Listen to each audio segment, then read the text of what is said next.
જો તમારું bank account પણ પંજાબમાં નેશનલ બેંક ઓફ PNBમાં છે તો આ સમાચાર તમારા માટે ખૂબ જ કામના છે। બેંક તેના ગ્રાહકો માટે મહત્વપૂર્ણ અપડેટ ચેતવણી જારી કરી છે મુજબ આવતીકાલથી એટલે કે 16 એપ્રિલથી આ ખાતામાં હંમેશા બંધ કરવામાં જઈ રહી છે કે અમુક બેંક ખાતામાં છેલ્લા 3 વર્ષથી કોઈ પણ પ્રકારનો નાણાકીય વ્યવહાર અને ટ્રાન્ઝેક્શન થયો નથી જેનો બેલેન્સ શૂન્ય છે અને તમારા નિષ્ક્રિય ખાતાઓને પર બેંક તાળું મારી દેશે નહીં। ગ્રાહકોને છેતરપિંડીને બચાવવા માટે બેંક આ કડક નિર્ણય લીધો છે કે બેંક લાંબા સમય ધૂળ ખાતા નિષ્ક્રિય એકાઉન્ટ પર સફાઈઓ બોલાવીને તૈયારી કરી છે। નિયમ મુજબ ખાતામાં છેલ્લા 3 વર્ષથી પણ ₹1 લેવડ દેવડ થઈ રહી છે। ખાતામાં બેલેન્સમાં બિલકુલ શૂન્ય જીરો છે। ખાતામાં બેલેન્સ નિષ્ક્રિય સ્થિતિ મૂકી દેવામાં આવ્યા છે। આ ઉપરાંત બેંક સ્પષ્ટ કર્યું છે કે દરેક ગ્રાહક માટે KYC પૂર્ણ કરવી ફરજિયાત છે। નિયમોનું પાલન કરી રહેલા KYC ન થવું તમારું ખાતું બંધ થઈ દેવામાં આવશે। જો ઈચ્છા હોય કે તમારું ખાતું બંધ ન થાય અને રાબેતા મુજબ ચાલુ રહે તો આ ગભરાવાની જરૂર નથી, બસ આટલું જ કરો। અને જો તમારી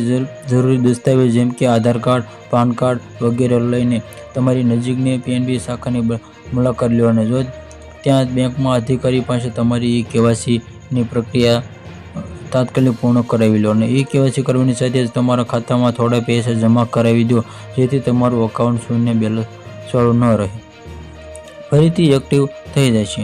subscribe my channel, like, share.